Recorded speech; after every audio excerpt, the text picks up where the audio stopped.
What is happening, everybody? James Hancock here, or at least 50% of me is here. I am sick as a goddamn dog, but I'm going to do my best to offer a spoiler-free review of Guy Ritchie's new World War II adventure movie, The Ministry of Ungentlemanly Warfare.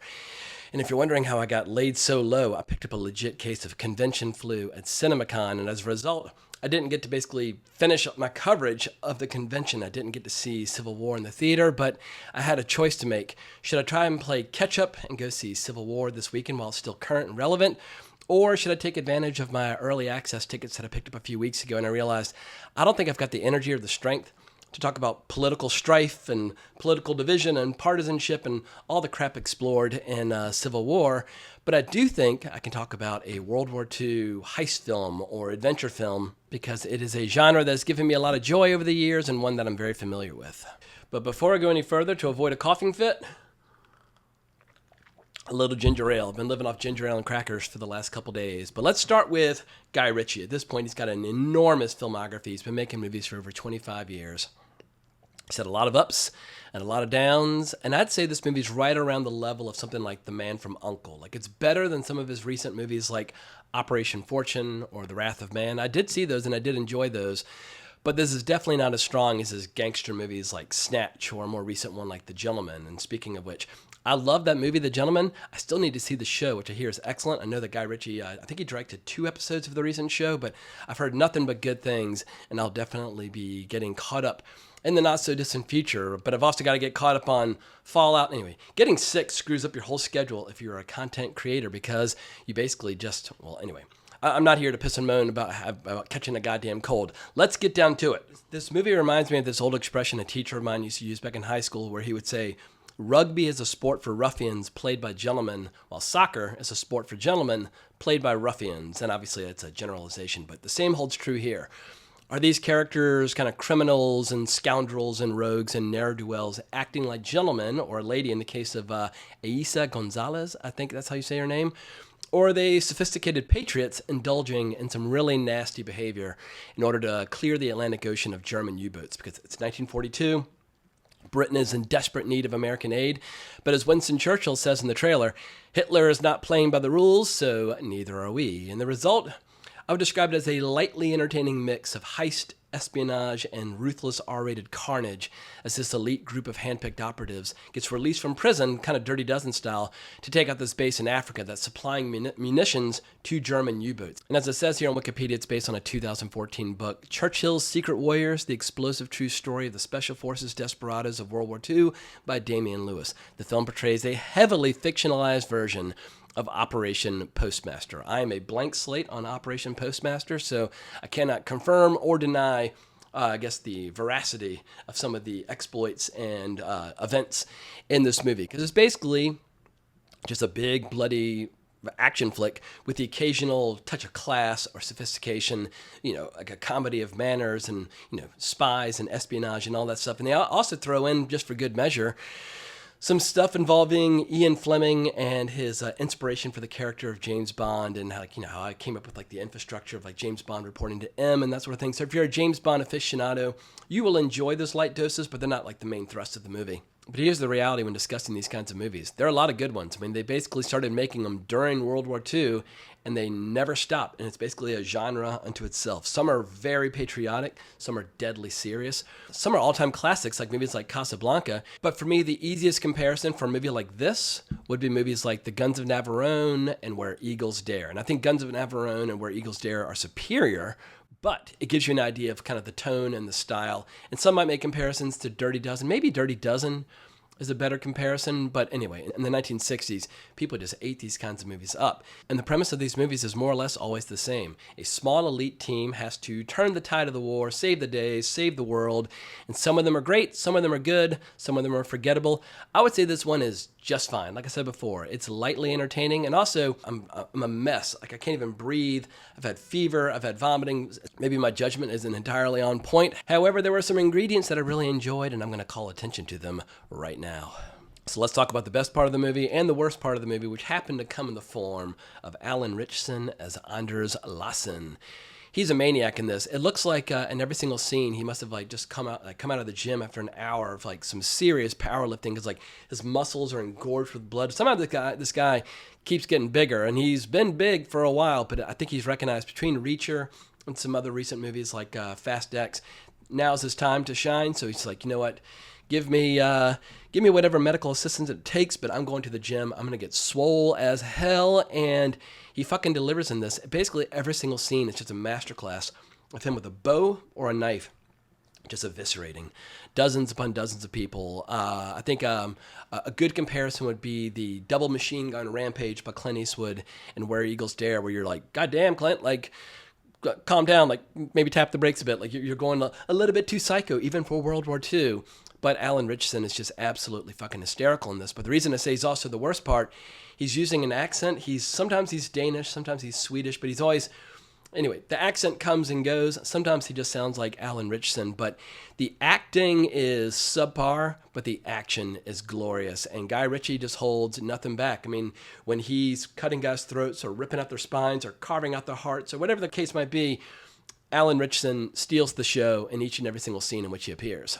So much so he actually accomplishes the impossible of making Superman himself, Henry Cavill, seem kind of small by comparison. I mean, Henry Cavill, he's jacked beyond words. He's a big fucking dude, but he's nowhere near big as Alan Ritchson. But Henry Cavill's more of like a mastermind here. He's kind of like the grease in the wheels that helps everybody do their jobs better. Like everybody's got certain specializations, whether that's blowing things up or sailing or swimming or, seduction or whatever the case might be. And Henry Cavill's role is basically just to make sure that all the trains are running on time and that the mission will get accomplished. But there's some other good actors in here as well. Henry Golding is really, really good in here. Aisa Gonzalez, I hope I'm saying her name correctly. She is sexy beyond words. She might be the only female character in here. But goddamn, like, if you're going to do a great World War II espionage movie, well, then you need spycraft, and you need seductions, and you need cloak and dagger, and that sort of thing. So I thought she absolutely nailed it. And she's rapidly accumulating a pretty impressive filmography. And there are probably 3 or 4 really good scenes where you feel like, well, shit, like, America doesn't even need to help out Britain. Like, just this team alone is going to defeat the entire Nazi regime all by itself. And perhaps they seem a little overpowered or a little impervious to harm and any problem that comes up or any change of plans. I mean, it's just like they go to work. There's no obstacle that they cannot overcome. So I wouldn't have minded if they'd had some slightly more threatening villains scattered throughout. There's really only one like legit villain that seems threatening at all, and that is Till Schweiger as Heinrich Löhr, and people will recognize him as Hugo Stieglitz from Inglourious Bastards. And I think if you were to make comparisons between this movie and Inglourious Bastards, it would not compare favorably. And you can tell it's borrowing a few ingredients in terms of some of like the music choices, where it's kind of going for a little bit of that spaghetti western flavor in terms of the music, but it's not quite as like pulpy as some of the ingredients were in Inglourious Bastards. But Till Schweiger, he's pretty good as the villain, and he's pretty gnarly, and he's pretty vicious, but there's not that many opportunities for him to really show off just how vicious he is. Although there's one scene that's so gruesome and so dark and so disturbing, it almost kind of seems out of place in comparison to the rest of the movie, where, I wouldn't say the tone is tongue-in-cheek, but it's definitely very lighthearted, with a lot of guys just indulging in very gentlemanly, lighthearted banter as they're doing things like stabbing guys like 20 times in the ribs. And so you never really feel like you need to get that emotionally concerned or invested in the story. You just got to enjoy the carnage for what it is. But like I said, that one scene is so dark and so disturbing. It's like, wait, is that like, did you take that out of another movie entirely? Or maybe there were more scenes like that initially that got removed to help the film seem more easily digestible. I don't know. But I think the movie would have been stronger if the villain seemed like more of a threat. And another area where this movie is not quite as strong is with all the drama on the home front, with Rory Kinnear as Churchill, living it up on 10 Downing Street, drinking glasses of whiskey while basically orchestrating this secret mission that's basically illegal on the surface, but it's like, yeah, but if you get away with it, if it's successful, well then the history books will look very favorably upon it. But he's got some resistance from some narrow-chested British bureaucrats that are basically trying to outwit him in every turn or basically cock-block him on his mission. And these scenes are fine, but I didn't really like Rory Kinnear as Churchill. I mean, obviously, playing Churchill, It's a very tough act to follow. We have so much astonishing footage and so much astonishing audio of Churchill. Like back in college, I had a CD with a lot of his famous speeches. And he was, in addition to being a master politician and a great soldier, he was also one of the greatest like performers of all time. Like if you listen to that speech where he says like, give us the tools and we will finish the job. Give us the tools and we will finish the job. It's the most bone-chilling performance by a human being ever. It just happens to be real life. So obviously, ain't nothing like the real thing, baby. I think Rory Kinnear was fine, but no one's going to say, oh, well, like Gary Oldman winning his Oscar for playing Churchill a couple of years ago. No one's going to be giving Rory Kinnear Oscars for this. Also, I hate to even say this, but the actor playing Ian Fleming, who's working for him, and I can't even find it right now because I've lost track of all my notes, Freddie Fox. I think I enjoyed him more just because I admire Ian Fleming. I mean, as you can see, I've got all of his books right here. And shame on all the people out there who recently started censoring Ian Fleming's novels.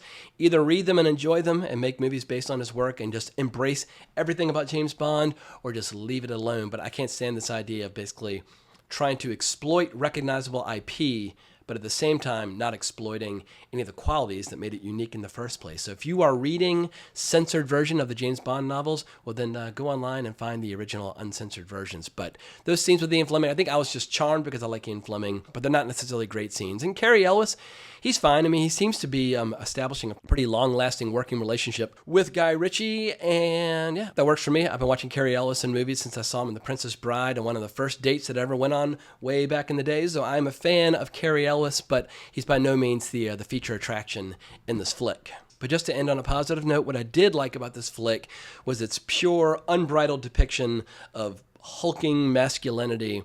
And masculinity is something that's in short supply in modern day Hollywood. And obviously it helps if you have a lot of actors, back like in the 50s and 60s who actually fought in World War II or the Korean War, like someone like Lee Marvin. I mean, Lee Marvin was as leathery and salty and just hardcore as you could ever hope to come across because he actually had done his time in the trenches. And so unless we're going to start recruiting more actors from the battlefield, you're just never going to be able to recapture that flavor from the 50s and 60s when all those mean old bastards basically went from the battlefield onto the soundstage and started making classic movies. But in this movie, in the absence of somebody as grittily authentic as Lee Marvin, you at least have big, strong, badass motherfuckers doing big, strong, badass things, and that is very refreshing because if you're watching Star Wars movies or Star Wars shows, or you're watching Marvel movies or Marvel shows, you're not going to see any hulking masculinity of any kind. Like, Disney completely, totally avoids it like the plague. But Guy Ritchie, he's a lad. I think he gets it. I mean, he's a giant fan of the UFC. And speaking of the UFC, I have UFC 300 playing right over my computer screen. So if I seem distracted, it's because the biggest fight card in history is unfolding right now. So I'm trying to multitask while sick. I don't know if that's a good idea or a bad idea. Maybe I just need to wrap up this video, but this movie is worth a look if you like Guy Ritchie movies. This movie is worth a look if you like World War II adventure movies. If those two categories don't apply to you, you probably might find this movie to be kind of tedious and tiresome. So that's all I've got to say about the Ministry of Ungentlemanly Warfare. I love the title, by the way. I think that's absolutely fucking hysterical. But it comes out on wide release next weekend, and I look forward to hearing what people have to say upon its release. But thank you so much for listening. I greatly appreciate it. Please consider liking the video, subscribing to the channel, hitting that notification bell, but more importantly, as always, onwards and upwards.